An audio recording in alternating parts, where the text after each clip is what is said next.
Yeah, one thing that is impressive about the Boreal Forest is that it's a very huge biome, but when we go on international fora, most of the time we talk about tropical forest, not so much about the Boreal. So it is one reason also why it was important to create a book on this entire biome, particularly on the part of the biome that is under management, where we can do something because we manage it too.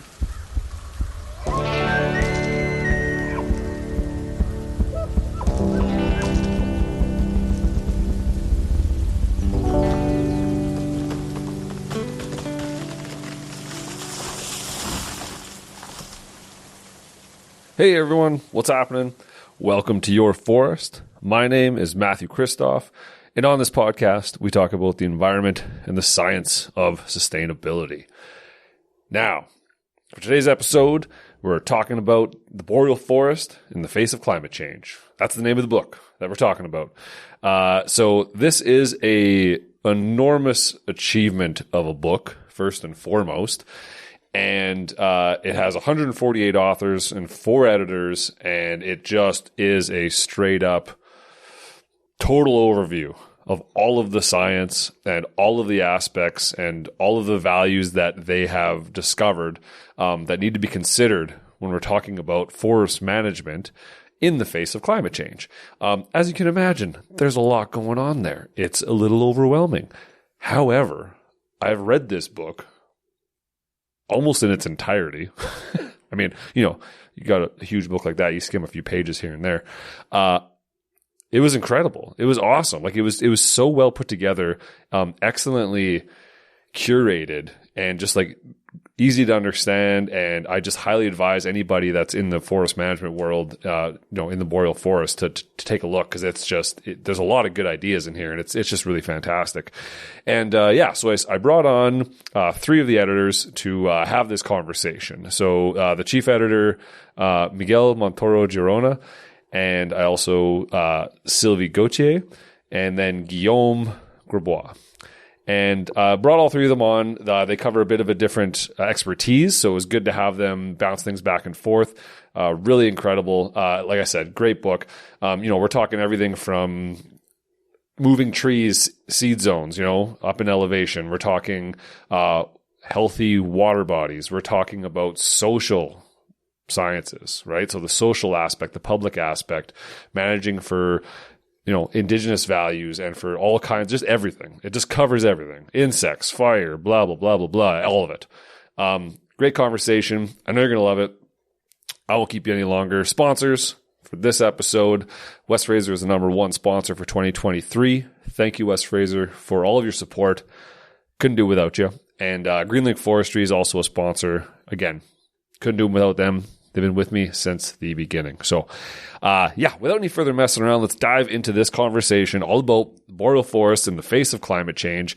The link for the book will be in the show notes. It's a free book. It's available to download wherever. It's huge. So you can download it on your Kindle or whatever. Or you can order it through Amazon, I think, and a few other spots. So you can get it. It's out there. And let's do this. Let's dive into it. Thank you to all 3 of you for joining me today.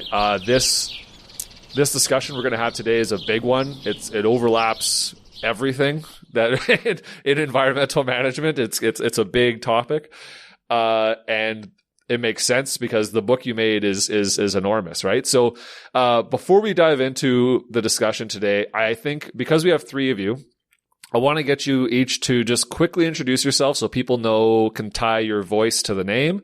Mm-hmm. Just your name. How did you get involved in this project, and what is your expertise? And then we'll jump right in. So, Sylvie, just because you're first on my left, let's start with you. I'm Sylvie Gauthier. I'm now an Emeritus Research Scientist with the Canadian Forest Service at Natural Resources Canada. I'm a forest and fire ecologist, and I was involved in that book as an editor and also an author or a co-author of a few chapters. Excellent. Thank you. Miguel. I'm Miguel Montoro, Girona. I'm a professor in forest ecology at UQAT, University of Quebec in Abitibi-Témiscamingue. And when I was finishing my PhD, I decided to build this project because I feel the need to provide this knowledge for the new generation.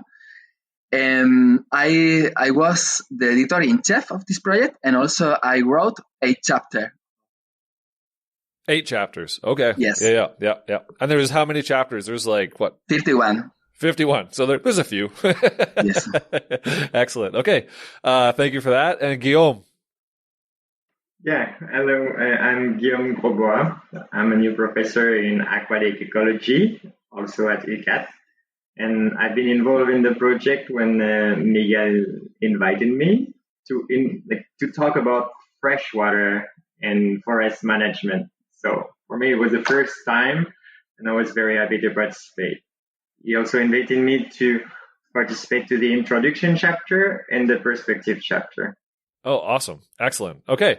And so I think there was 4 or 5 editors for this book, and there's 4. Okay. So 4. So we got 3 of you here, and I managed to read almost the entire book. I think there was a few pieces I skimmed, but I think I read 80% of it. And it's so robust. There's so much in there, and it's such a fantastic resource for understanding and just conceptualizing this concept of the of climate change and the boreal forest, right? But first of all, before we get into that, Miguel, seeing as you're the lead editor and author on this, why did you want to write this book specifically about the boreal forest? What is it about the boreal forest that made you want to go this deep into it and provide this information to society? Wow, this book was born with one crazy idea. The crazy idea that one PhD student, when he's finishing the PhD, and is writing the final thesis. This is one of the most incredible moments in the life of one researcher. Yeah. And in this moment, my PhD was about silviculture and practices and forest management. And when I look at the current situation, I feel like the major challenge of humanity right now is climate change. And I never found nothing about how adapted silvicultural practice to climate change, how forest management must be in climate change context. Yeah. And in this moment, I feel like a revelation moment. I feel like, what happened? I cannot finish my thesis without providing this perspective because everything now is around this big challenge. Yeah. In this moment, I say the best will be one book where we can to put together all the knowledge of everybody. And during my PhD, I have one super great book that was the basis for me. And it was ecosystem-based management. With this book, the law for forestry changed, the society changed, and also the forest paradigms changed. For me, it was the main basis for everything. I hope that Sylvie can after to describe more about this great book because it was for me the Bible for my research. After 15 years, there is many topics that start to be a so hot topic for forest management and for ecology in general that must be also included. I am talking about for example, social issues that were not included, climate change like framework, freshwater, ecosystem, restoration too, that was excluded.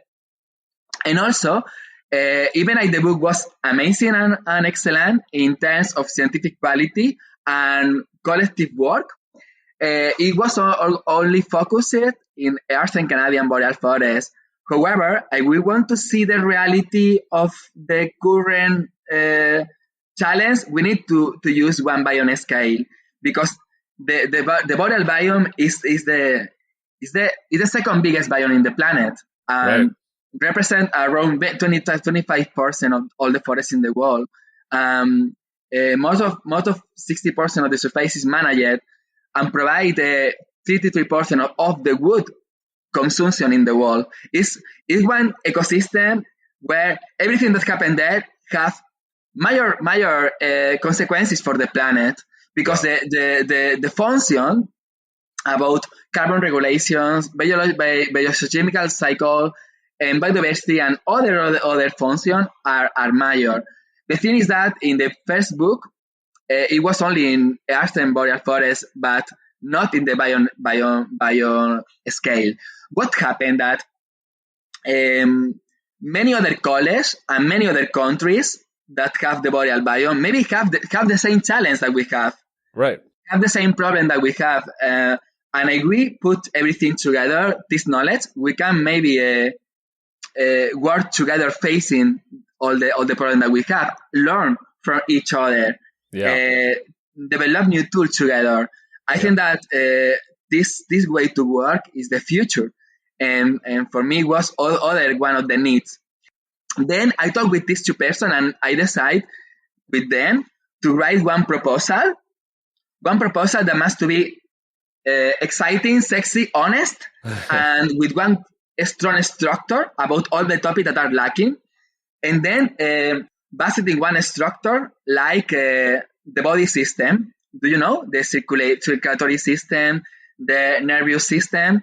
Mm-hmm. Each system have one function for the general body.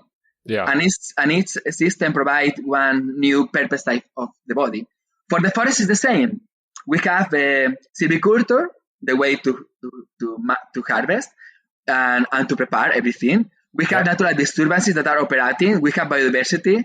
We have people and social issues linked with the forest system.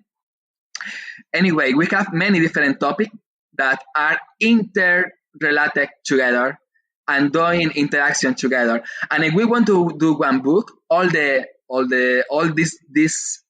topic must to be integrated. Yes, Sylvie? If I can go, talk a bit about the 2008 book and the fact that at the time ecosystem management was basically designed to help in protecting biodiversity. So we started to understand that forest management, although you may just harvest a small piece of the forest at the time, the impact of forestry is cumulative, and it has effects on biodiversity. So the focus of the 2008 book was more on how to define management strategies and practices that can help maintaining the biodiversity. The 2008 book was driven by the fact that in Canada we had a network of researchers that came together in I think 1998 or something like that, called the Sustainable Forest Management Network. And the start of the ecosystem management framework came from that. And the book, as Miguel said, the 2008 book was focusing on Eastern Canada, but trying to see how we could use the knowledge of disturbance dynamics to help in making forestry closer to nature in order to protect biodiversity. But at the time, we didn't have so much the idea that climate was changing, and not only changing, but also that it would affect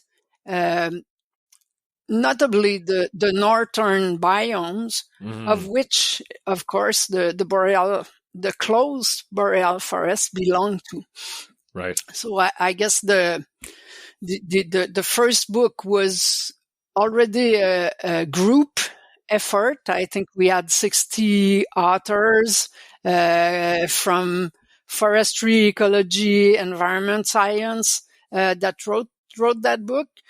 But and I must say that when Miguel presented me the callosal, he said callosal objective of the book. Yeah. I mentioned that, it's something to put 170 people together to respect a common deadline. Sorry.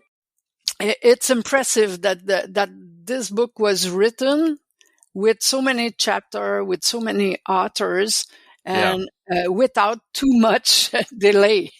Yeah, no, it's huge. The fact that there was, I had 148 authors in one book that was doing, like Miguel said, this is a concept that encapsulates all of forest management, all the concepts, everything. It encapsulates society, really.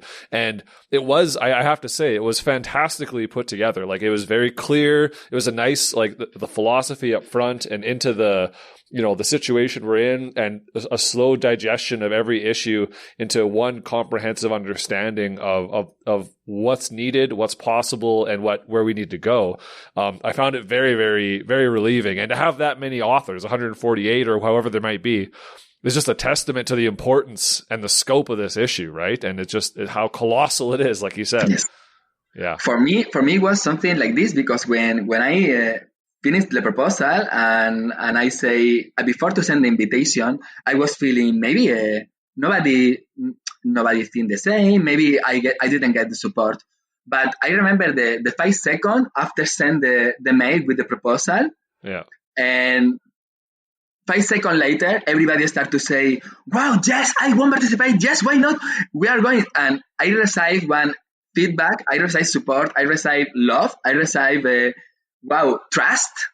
And after this, I feel one super big responsibility, because yes, the proposal is one part, but after this, we must to build together this book. We need to looking for together one editorial houses, and manage this project is so much. It was incredible, like adventure. Yeah, absolutely. But it's not only one book about the contents. For me, this book have also one part of the philosophy that I want to clarify too. Not only the need of the scientific need that to provide one framework for climate change in forest management. Yeah, it was the unique reason to create the book. Okay. It was also that we are living one intergenerational change in scientists around the boreal biome that will be retired right now. Many of them are right now, and these people work around many years to provide the knowledge that we have today, and to help us to live many challenges. And the intergenerational change was not done. And then we wanted to use this book also to provide this. We wanted that in each chapter, each chapter is one intergenerational change too. We wanted that in each chapter that is woman in science too. Yep. Woman in forestry too, because one book is also one way to show that the world can change, and there is many ways to do the things, and we provide the goal to get 50% of women, and in many cases we got this challenge too. Yeah. Also, we wanted give opportunities to early career researcher all the time. We wanted that in each chapter that is people from Russia, North countries, Canada, to provide all the purpose type. And then it's not only one chapter about dead wood, with one sentence about dead wood, for example, is that in this chapter there is people from everywhere. And then the contribution become more powerful, more useful. Everybody is outside of the comfort state. Everybody needs to talk. Everybody needs to put together the knowledge. And then magic happens. Yeah. But when we put our knowledge together, we are powerful, because the thing is that together we can change and we can be better, working together. Absolutely. It's a global issue, right? The Boreal Forest is global. It's not just Canada. It's Russia. It's everywhere else. Russia represents more of 50% of the Boreal Forest, and it was one of the biggest challenges, but one of the biggest contributions too for this book. One thing that is impressive about the Boreal Forest is that it's a very huge biome, but when we go on international fora, most of the time we talk about tropical forest, Mhm. not so much about the boreal. So it is one reason also why it was important to create a book on this entire biome, particularly on the part of the biome that is under management, where we can do something because we manage it too. Yes. That's right. Well, and to a point, I think, because you said the Boreal Forest is the second largest biome in the world. I think the first largest biome is, what is it? It's the desert. Yeah. Yes. So the Boreal Forest is the largest. Excluding the ocean, that is aquatic. Right. Aquatic. It's not, okay? Yeah. Land ecosystem. Yeah. So the Boreal Forest is the largest forested biome in the world. So it's absolutely. It's important. More than 10,000 of kilometers of continuity of coniferous species around the world. So obviously we want to know how it's going to be impacted and how climate change is going to impact it and how that's going to change our world. And of course. So I want to jump right into reading through the book, getting to understand all the interconnections that are going on. Ecosystem-based management really came through, like you said, right? Like that was the core of it. Ecosystem-based management needs to be the way forward. And in the book, you created a new definition of ecosystem-based management because I think you felt like maybe it wasn't clear. But first of all, what is the new definition that you created for the book of ecosystem-based management, and why did you feel the need to have a new one? Wow. Give me a second, because before to answer this question, I think that we need to talk about the first definition that was established. And in the book of 2028 or 29 in English, that Sylvie was the leader. The definition was a management approach that aims to maintain healthy and resilient ecosystem by reducing the gaps between natural and managed landscape to ensure in the long term the maintenance of multiple ecosystem functions and consequently to maintain the social and economic benefits derived from them. The thing is that for me, this definition was spectacular because it was able to include the biggest challenge that forest is not only to provide wood production, and that is more services, more that must to be regulated and taken into consideration. But what happened that in this definition, now with climate change, is based in the reference state. This is like, the reference state is like, what is the, before, in the past, how was the fire cycle. But climate change changed the rules. Yeah. And it was important to provide a new definition which is dynamic, can change, and to be adapted in each moment to promote healthy and resilient forests under climate change. What is to promote healthy and resilient forests under climate change? This is like to do the same treatment everywhere. Yeah. Without adapting this, make forest structure the same everywhere. Without diversification, we are less resilient. Do you know? Yeah, absolutely. Yeah.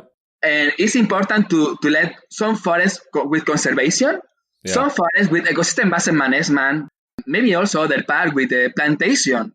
Do you know? To make also productive forests with other species. Yeah. And to consider other aspects that are also important, or the tools that we can use in forest management for the future. I don't know, but for example, assisted migration, or for example, develop help to the ecosystem in the adaptation. Take decision with the management to be more resilient. This is the goal that is behind, no?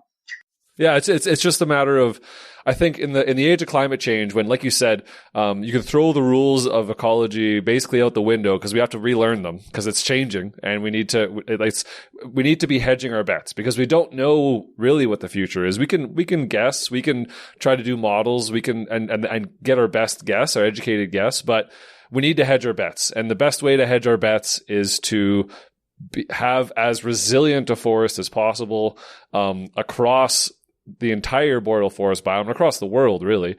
And the best way to do that is to allow nature to do its thing as best as it can, and to try to emulate nature as best as we can with our needs. Like you said, like we need to continue to harvest wood because that's the only real potentially truly sustainable resource building material that we can have on the planet. And if we want to do that, then we have to we have to be considering everything. So yeah, I totally agree. Hedging your bets, making sure that this is a resilient forest, that if there is 2 or 5 degrees of change, that the forest will be able to survive that. And yeah, like you said, if we're making it homogeneous, if we're doing the same forest management practices across everything, then that's not very that's not very heterogeneous, and we're kind of putting ourselves into a. I would relate it back to, it's the same problem with wildfire, right? Like, we put ourselves in a situation in Canada, at the very least, where through wildfire suppression, we created a homogeneous forest that now in 2023 burns like crazy all the time, right? And that was not making a very resilient forest. That was making a forest that was great for timber. It was lots of big trees, and we were benefited that way, but it wasn't creating a resilient forest towards fire or wind throw or pine beetle, for example, in the West here, right?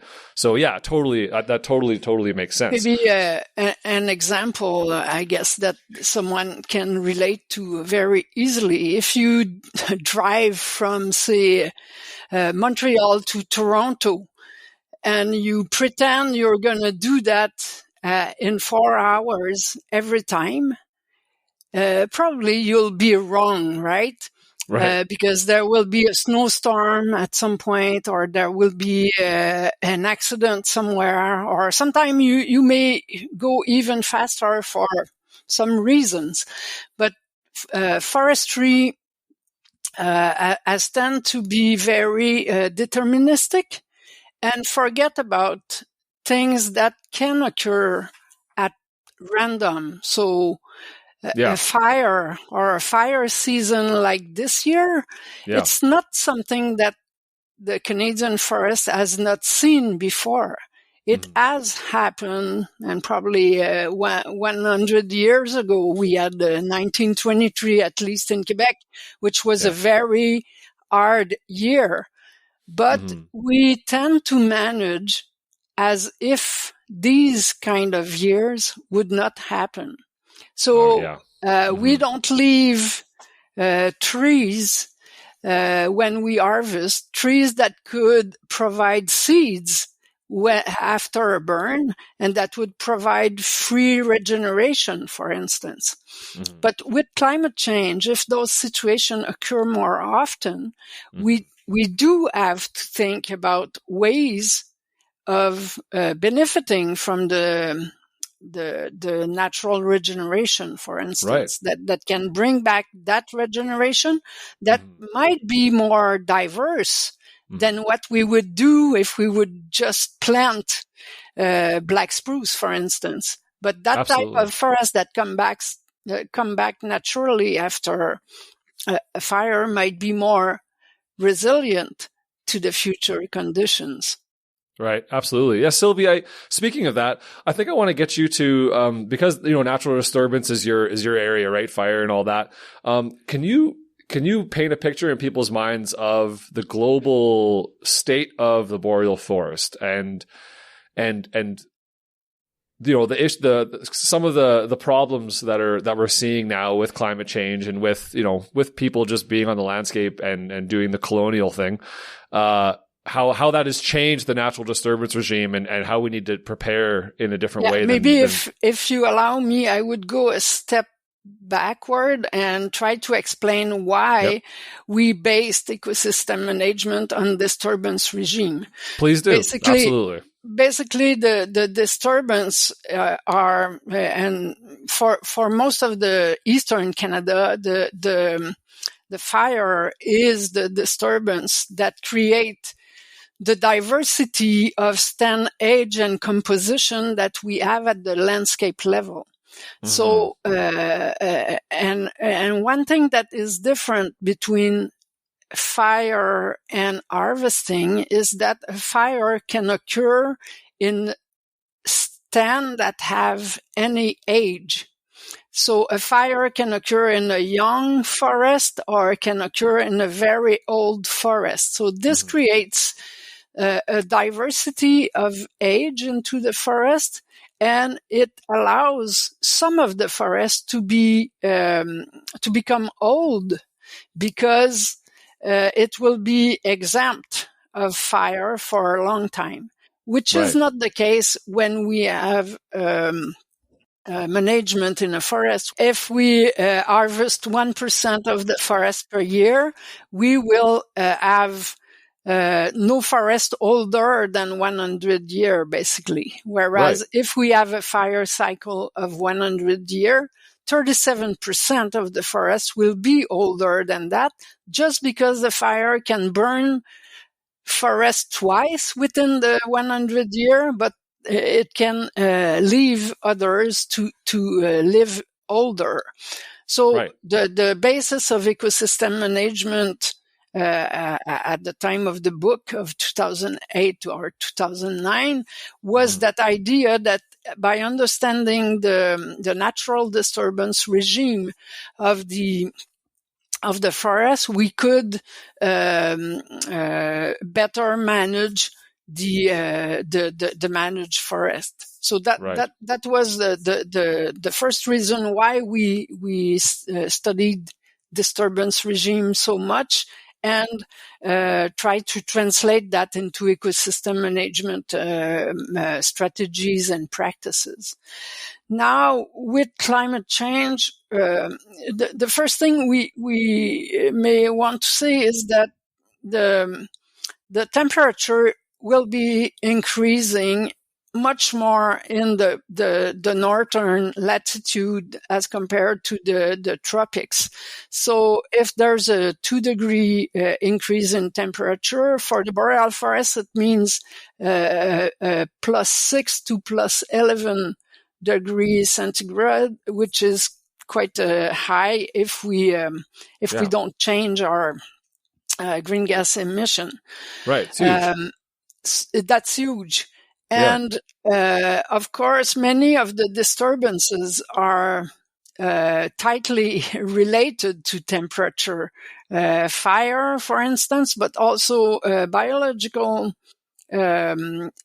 enemies. I don't like to use that term, but biological elements such as insect, fungi, are all organisms that are affected by temperature. So the forecasts are for more drought, because the precipitation, although precipitation can increase, the precipitation is not enough to compensate for the evapotranspiration. So more drought, more fire also, and 2023 is actually a very good example of what we might see, notably in Canada. That's interesting because our forecast for 2010 to 2040, we would have talked about that last year. We would have said, well, I think we were overestimating the burn rate. But with this year, we're right on. On. Over 2 million just for Canada. Yeah. Our projections are just not even overestimated, but maybe slightly under an underestimation. So those fires will occur more frequently. One thing that can happen with fire becoming more frequent, when your landscape is also managed, the fact is that young forest can burn, which is the case this year. And those forests didn't have the time to replenish the seed source to produce forest that will be as dense as the forest that has burned. So we may see what we call regeneration failure. So the close forest may not have the same density, or may even become a woodland rather than a forest. Or a grassland, you mean? Yeah. Yeah. So, or sparse forest with a few trees and lichens between them. What we see north of the close forest, the close boreal forest. Right. We know that some insects that were, that couldn't go over the winter because the temperature was too cold, can now complete their life cycle in the Boreal Forest. So some species that were not able to become epidemic might become.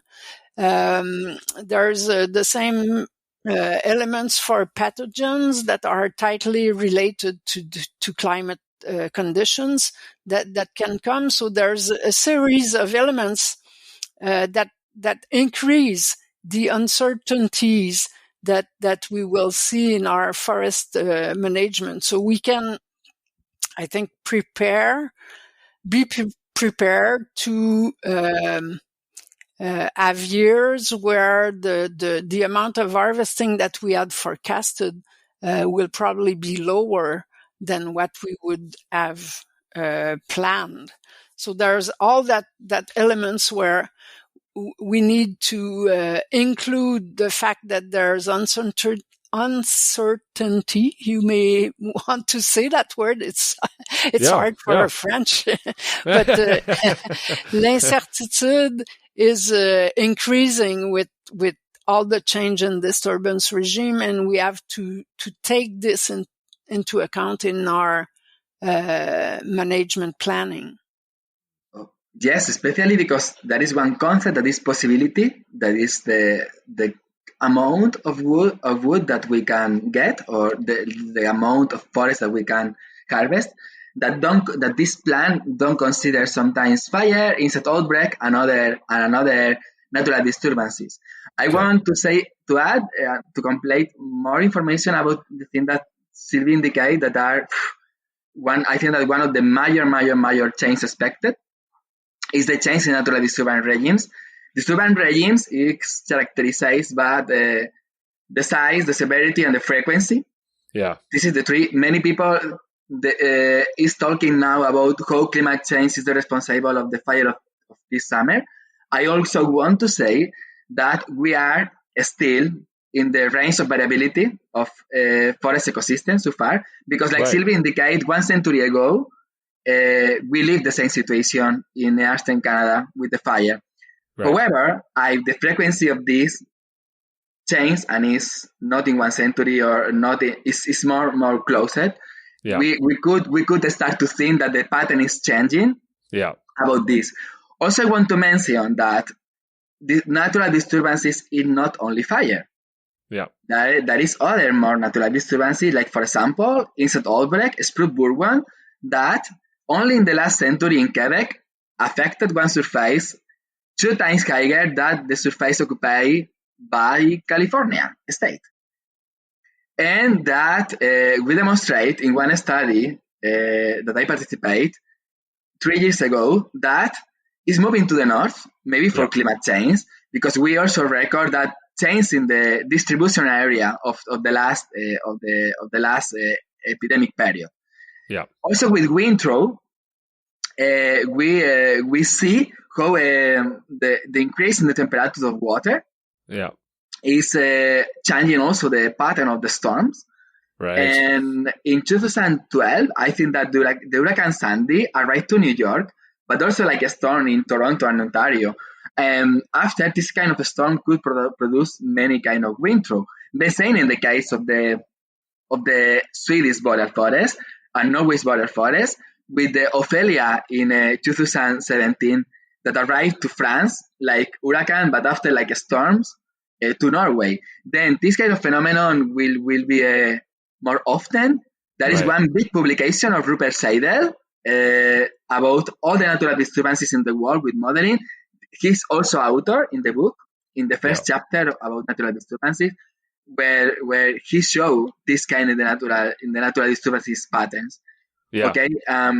It's all getting worse. Yeah, it's all getting, like you said, understanding. I think that's a good point to make, right? Is that the natural disturbances, there's more than just fire, but also it's not just the fact that the size of the fire, the severity, but it's all three: the frequency, the size. It's when you put those three together, you start to recognize a different pattern. It's not like you didn't have huge fires 500, 600, 1,000 years ago. You did. It's the frequency of those huge fires and how often they're coming up how badly they're burning and all those types of things that point to this. And yeah, and mentioning the fact that all of these natural disturbance regimes are changing, at a pretty rapid pace, pine beetle being another good one in the West, right? The fact that it crossed the Rocky Mountains into Alberta and took out, most of the lodgepole pine in BC and Alberta in the southern regions.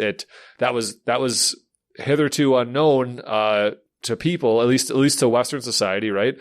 And then we can point to part of that being fire suppression as well as climate change, right? So it's this dualistic problem for sure.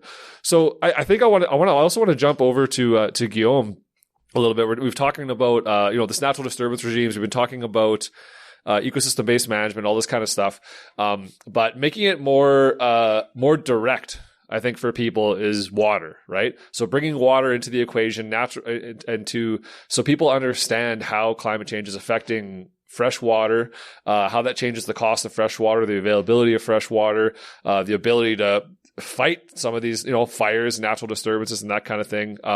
So yeah, Guillaume, how can we expect fresh water in the Boreal Forest to be affected as we see more and more warming as time goes on?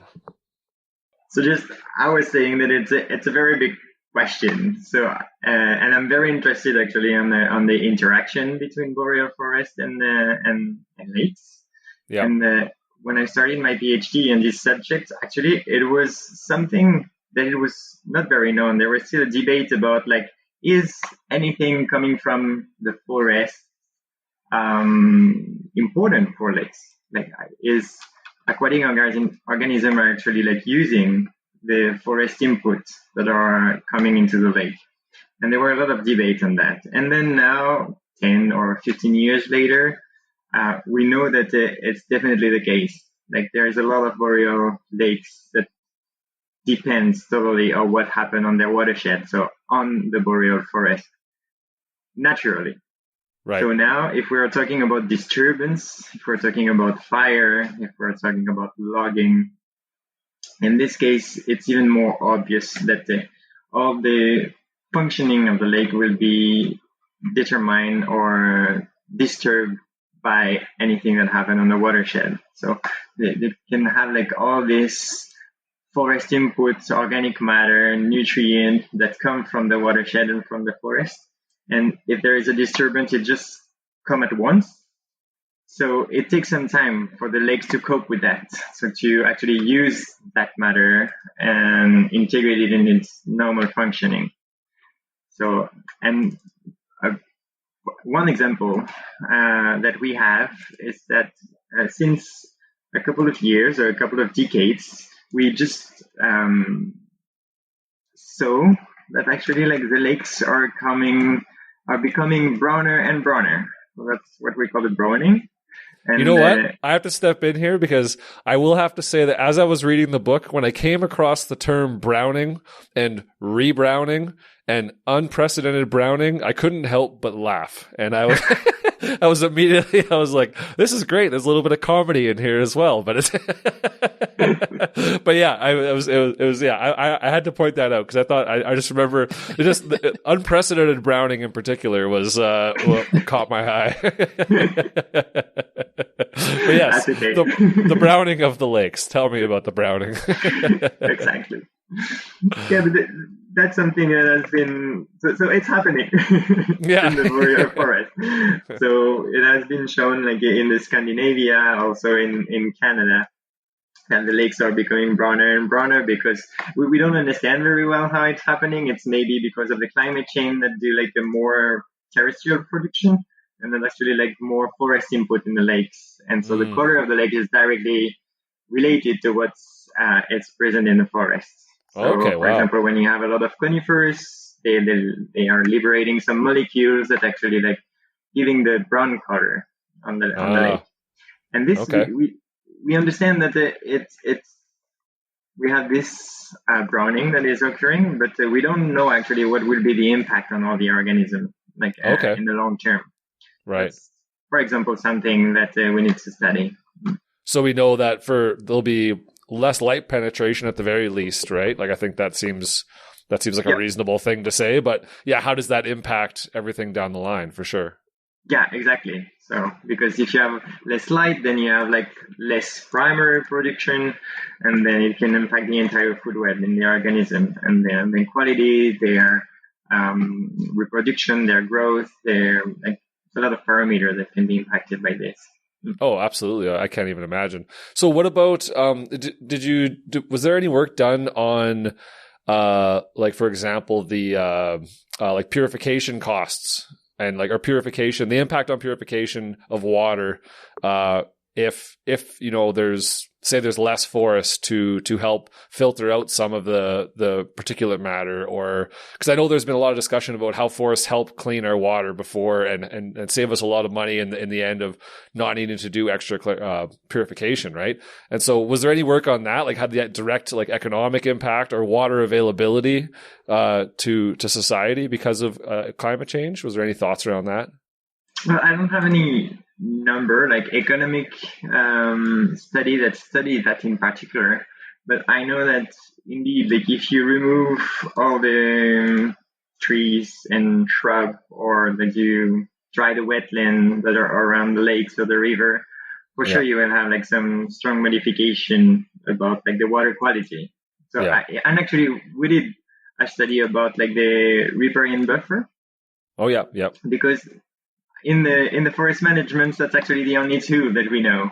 Okay, to protect like the lakes and the river, we just like let a 20-meter wide buffer in Quebec to protect the aquatic ecosystem, and that's like the same rule for all type of ecosystem. So it doesn't depend on the substrate, it doesn't depend on the seed, it's the same rule everywhere. So it's the only two that we have, which is good to have it, but it's highly like it's not enough. There's been a lot of discussion here in Alberta too about the how those buffers are kind of just pulled out of the air. They're like, so I think Alberta, we have a 100-meter buffer on lakes, but it's a changing buffer size based off the size of a creek, and that kind of thing. And they're just hedging their bets. They're like, I think 100 is probably good, right? But you bring up a great point, right? Like if the substrate is sand and very loose substrate, then water is going to be able to flow through that and get to but if it's clay, then that changes the overland flow, and that it's everything, or if it's hard rock or whatever, right? So obviously, there should be varying buffer sizes, and I know that work has been temporarily done, but I know that it does seem like we've had a hard time coming to terms with any kind of science around that besides just putting arbitrary buffers and being like, I hope that's enough. No, exactly. That's we think that we have a rule that is okay for everyone, so it's good to have it, but indeed it depends on the substrate, it depends on the slope, but it also depends on the type of ecosystem. Like if you have a river versus if you have a lake versus you have a wetlands, it will not be the same. Like in a river, it will be flushed out in a couple of days, but in a lake, you can stay for a longer term, right? According to the water residence time. Yeah. So this is also to be accounted. Yeah. No, it's terrifying, right? Because you just don't know, like it's just going to impact everything, right? And that the concept of ecosystems falling apart when the smallest beings in the water start to break down and not be as plentiful, that affects the food chain, that affects the ecology in huge, massive ways that we can't even begin to predict. And there's just so much to consider, without a doubt, for sure. And that's why I was so happy actually, like when Miguel invited me like to write this chapter, and that the lakes and the freshwater would have a place in the forest management, because I could imagine like student, manager, professor, scientists like reading the book about forest management and say, oh yeah, there are some lakes also in the Boreal Forest, and we need to account for them. And it's not just trees. Exactly. Because like we can see that in two ways: is that the Boreal Forest without the lake will not be the Boreal Forest. There is a lot of species that depend on the lake, like the moose, like the aquatic plants, or the beaver, or a lot of species that are like associated with the Boreal Forest, but they need also aquatic environment. And the other way around, the lakes are defined also by what's happened on the watershed. So it's really, I'm very happy that we can think about it as a complex and not like separated ecosystem. Yeah, absolutely. No, it definitely needs to be part of the discussion and not just not just temporarily protected and been like, okay, hopefully that's enough, right? Like it needs to be part of the actual science and part of the rigor discussion about, okay, what is actually happening and why and how. And yeah, of course, without a doubt. Yeah, absolutely. So I feel like we've done a good job of setting the table here, right? Of explaining why, okay, so we need to hedge our bets because we're not totally sure. We need ecosystem-based management. We need a resilient forest. We need all the tools in the toolbox to be as diverse as possible in our, management of the forest, in our removal of trees, in our treatment of the landscape. So how, if I'm a forest manager, right? I work for a mill or whatever, and I'm responsible for a certain area. What are some of the tools that are being added, and how can I start to think about how management is going to change and what kind of strategies I can take to start managing my forest a little bit differently in the recognition of this book and in recognition of the need for more diverse ways of harvesting and managing? Wow, is the big question, and the thing is that there is not one general answer, because each answer must be adapted to each situation, to each manager, to each kind of forest, to each. I think it has to go with the type of management planning that we have. So there are some decisions that are made at the tactical level, like what type of practices, when, where. Planting, so diversifying the seed sources. For instance, if you're planting one species, but if you're diversifying the composition, also you can think of that. But there's also the strategic planning, which is related to the annual allowable count, the amount that you're planning to harvest. Now, the modeling tools that we have allow you to consider the fact that some alea, some random things like spruce budworm or fire or will occur, and you can integrate that into your longer term planning to avoid, for instance, the large fluctuation that you may see in your AAC because of those large fire years or things like that. So there's tools now to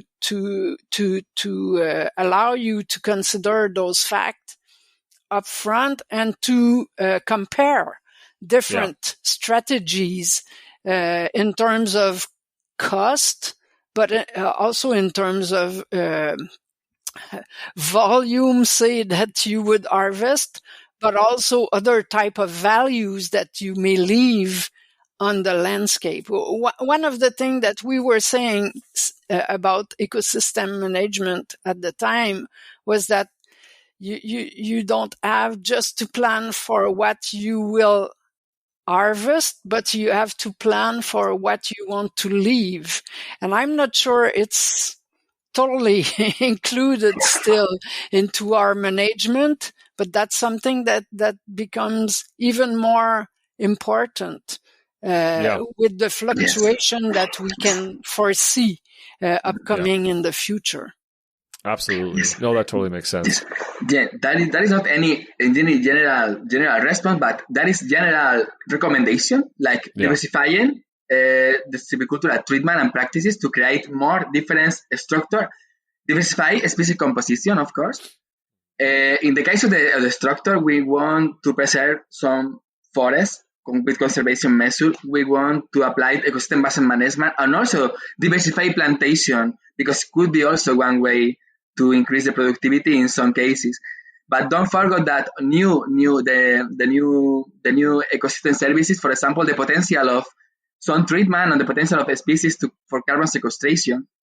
And like Sylvie mentioned, we are developing many powerful tools that could be so useful for managers, for government, for everybody, with the goal to do one management at the landscape scale with high resolution today. High resolution, but we never must to forget the stochastic factor, that even that we have that could be considered in the simulation with the different program could be also surprise us. For example, this year with the fire, nobody can predict something like this. It's so difficult. It's huge. Yeah, there's so much to consider, right? Like we need to talk about.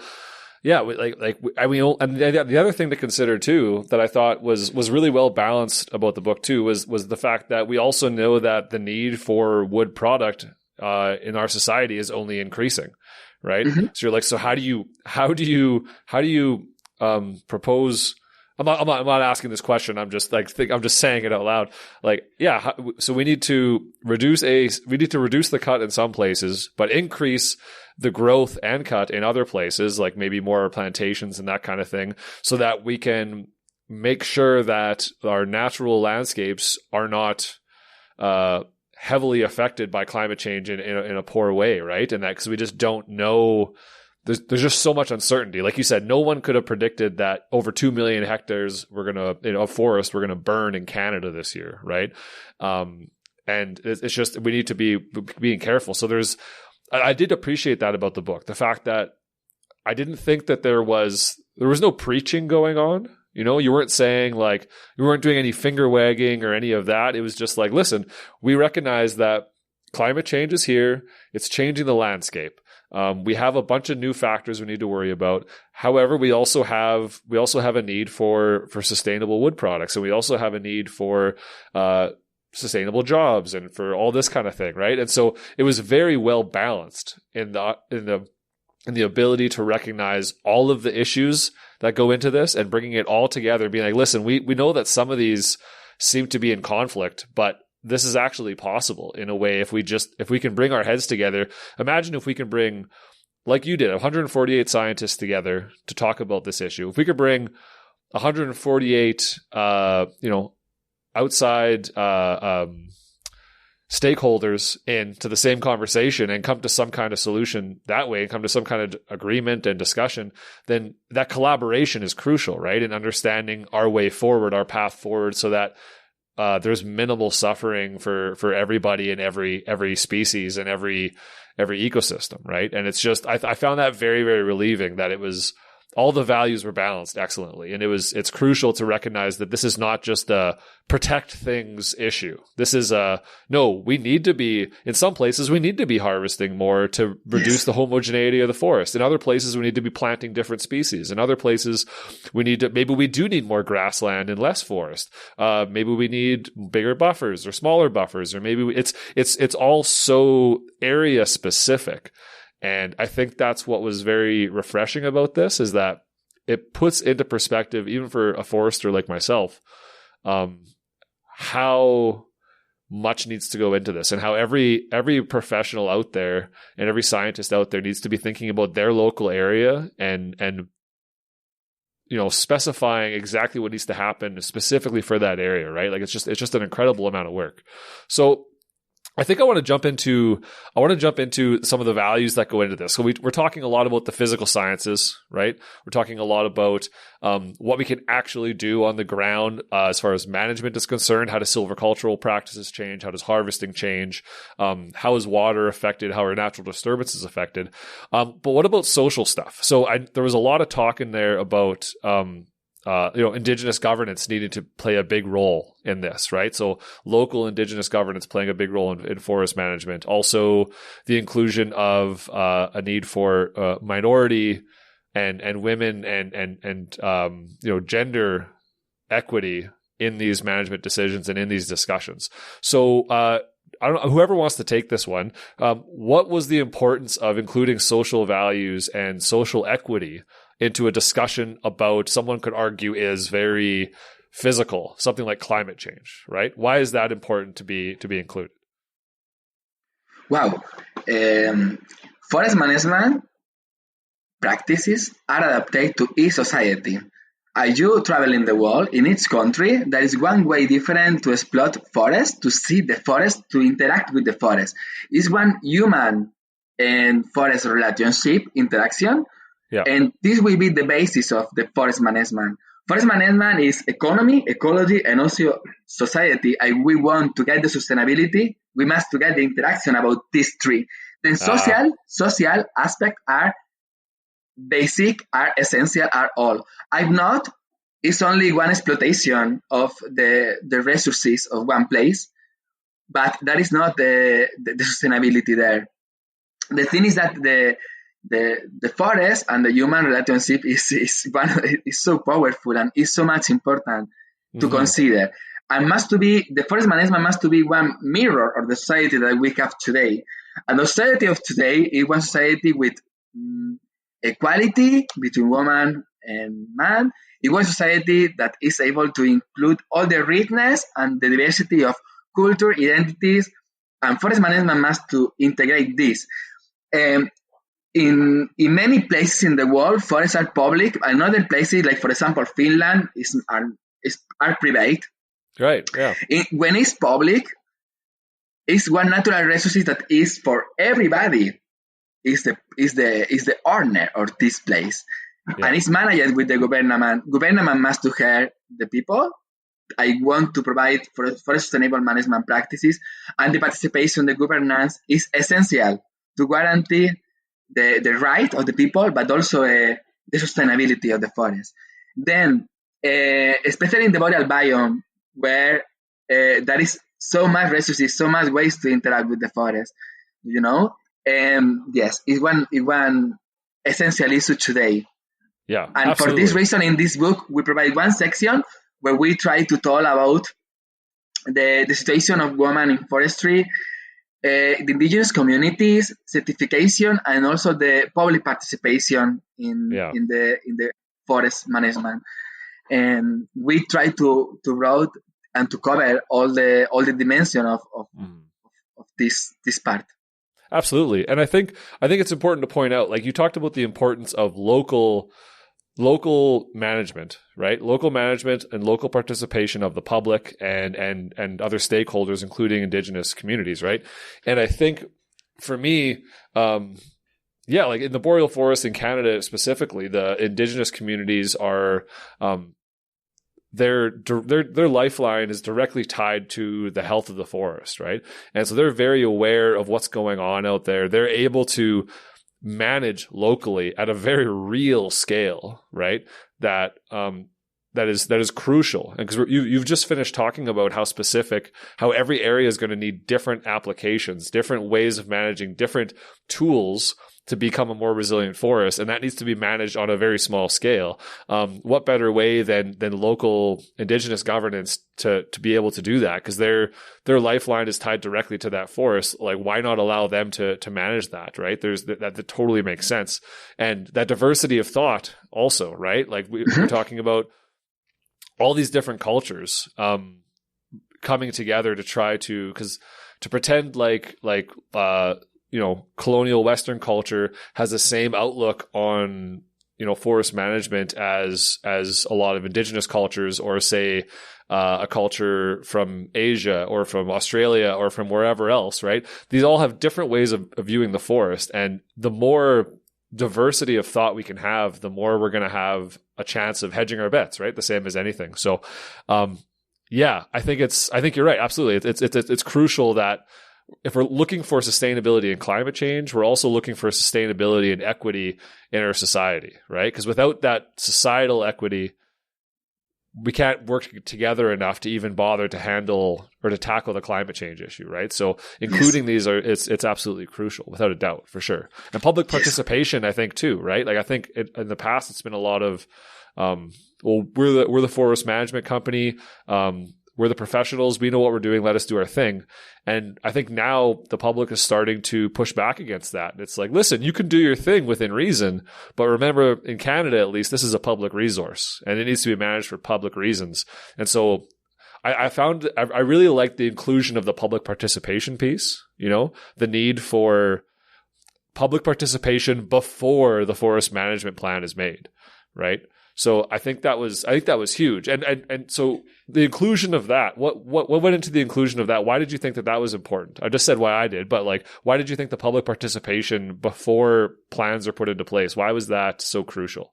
I prefer talk a little bit about the indigenous communities because, for example, they have other kind of services and resources different from the wood production, and in many cases want to promote more moose level for hunting, or need less wood and need other kind of services, and also have the spiritual values inside of the way to see the forest, and this is something that is essential to consider. In the case of us, for example, riparian buffer, we were developing the project that Guillaume said before, and we looking for riparian buffer higher than 20 meters was impossible, and the only places with higher width, it was in indigenous communities, and we really appreciate this because they consider the importance to preserve the aquatic freshwater ecosystem, and this is something that they adaptate many practices to the multifunctional ways of the forest, and this is something that so much important. For this last question about why is important the participation, because it's the right, and because the forest is something that is one public service of everybody, and because manage the forest is everybody's part of this. Everybody have one responsibility to do this, and in the protection, in the conservation, in to follow and to monitor in the action, and because the forest is also part of you, and there is many important reasons to justify the participation, but essentially because it's one way to improve the forest management, because society must be inside too, Society is part of this decision. It's not. This is not separate of society. This is included in it. It's not that it's important or not. The question is, it's impossible to it's not inside. It's not working at all. Yeah. I love that. Absolutely, that totally makes sense. So I have something written in here, and because I read the book months ago now, I don't remember it. So this is an honest question. I remember reading it, and I wrote it down as an important question to ask. In the book, you talked about network theory. So what is network theory, and how can someone engage with it? Because I actually honestly forget now, because this is the one part that I couldn't find in the book again. Okay, I prefer that I don't want to talk about this because it's one expertise of other person that I really love so much. Okay. And this person is like the promoter of this framework that is so revolutionary, interesting. Is the result of one of my friend Nuria Akilue that developed this framework with Christian Messier. But essentially is to consider that forest is not only one thing, it's many things together, interrelated, and try to understand with this framework how is the functioning of forest. But yes, I prefer don't talk about this because it's not my topic. Okay. I feel like we've kind of covered it a little bit. You got the idea of I think we've been talking about that idea, how everything's interconnected, right? And how the water is affecting the biome and it's just everything, right? So it's all, I think it's logical. It's part of the ecosystem-based management approach. We're hedging our bets, all that kind of idea, right? So it totally makes sense. Yeah. It's one way to see the forest like complex system. Yes, exactly. Where complex everything system. is interrelated with other things. Yeah. And yeah, absolutely. I feel like I'm not sure how much deeper I want to go, but I think I found when I was reading the book, I think there was a need for you guys to get a little bit more funding and do like a 50-page field guide that someone can have in their cruise vest. You know what I mean? And just to kind of reference a few things, I think that's something that you need to be making, because there's just so much here, and I don't know if people can carry around that thick book with them. That's a good idea, because I think we could frame that. in a way that a forest manager could relate to? Like, okay, so what is it that is good for me in my annual plan, in my 5-year planning and my 25-year planning? How do I integrate those ideas into, on the ground decision making, basically? Yeah.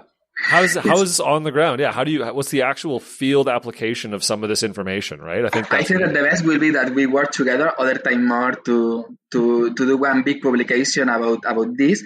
But it's true that for me, the chapter 1 with the introduction, where we said that Sylvie provide the current state and me like last author, and the last chapter where I'm the leader author and Sylvie the last, I think that in the last chapter, we provide all the challenge that we have in Boreal Forest, facing climate change, and the direction to follow. I think that this chapter synthesizes very well all the main topic, all the main challenge, and the current situation. But anyway, I would like so much to do something like this, 50-page, like summary, all the content. It will be great, of course. It's a super nice idea. Yes. Perfect. Yeah, that's excellent. So I feel like, is there anything additional you want to add before we call it quits? Like, I think to summarize kind of our conversation, first of all, climate change is here. It's real. We need to deal with it. What do we do? Ecosystem-based management is the big thing. So we need to focus on creating resilient forests, increasing structural diversity of forests by increasing the diversity of harvest strategies. We need to increase the conservation of old growth and fresh water. We need to increase the conservation of fresh water. We might need to be moving trees into different locations based off seed zone, based off of our anticipation of how hot it's going to get there, or how much water, or how the lack of water. We need to include more voices, more cultures, more people, more public participation. And I think the most important one, like you said in the very last chapter, was be flexible. Just be flexible and don't be rigid in your planning, because this climate change thing is changing every single day. And so we need to be able to adjust course as we go, right? Like a 10-year plan is great, but make sure that you're not sticking to it blindly and you're adjusting the plan as the situation changes, right? Yes. I think that this is one of the most important characteristics of the future that we have, because climate change there is many unexpected changes that we didn't know, and each day we have new information. For this reason, we must be more flexible. Climate change is some global issue, and I really like how in this book we represent also this globality with cooperation. Climate change is like one labyrinth, and we are inside of this looking for solution, providing direction. Lost inside of this new stand. It's like one intersection where we don't know which direction we must to follow. But but the reality is the actors that we need is cooperation among scientists around the world, cooperation between and among an institution, to work together, and provide knowledge, that the knowledge of the scientists will be available all the time to increase and to improve our resolution of each thing. Climate change is a big challenge, but I think that we have all the skill to fight or to adapt to this, because science is the most powerful tool in the world to looking for solution to each challenge of humanity, but especially because but we need more. We need more. For forest management, do you know what is the most important? Love. Understand the house. Understand the forest. If you don't understand the forest, you cannot manage this. Yeah, but I was going to say, like Mathieu, love. Love is the most powerful. I think if we care, and I think probably all the authors in that book have a strong love for the forest. And the reason why society involvement is important is if you care, you protect. So I think love is probably one thing, and then understand is something great. In that. To understand the forest right now facing climate change, we need even more efforts to understand natural disturbance regimes in the past, to know, to improve the prediction for the future, to know all the phenomena that we are living, that to improve the models, but also to improve our understanding. And that is major efforts. If I summarize this book, for me, is strong because the most important word that I have is love too. Yeah. All the people that believe in this project, all the people that give the best of them. We let the ego before start this project to share and to learn of each other. I want to say thank you to the 4 editor-in-chief that I learned so much, and I was so incredible and amazing work with them. The 29 associate editor that tried to help me to looking for author and contributor around the world. The 31 chapter that were done for the 148 contributor. The 94 research institution that participate in this project from 20 different countries. I only want to say that this project changed my life, my way to see science, and that I'm my way to work too, because it's so beautiful when you can learn about the other people. And this book is the best of this book is the human that is behind, and how we try to contribute to put the best of us facing this big challenge. Yes, love is the motto of this project, of course. Yeah, absolutely.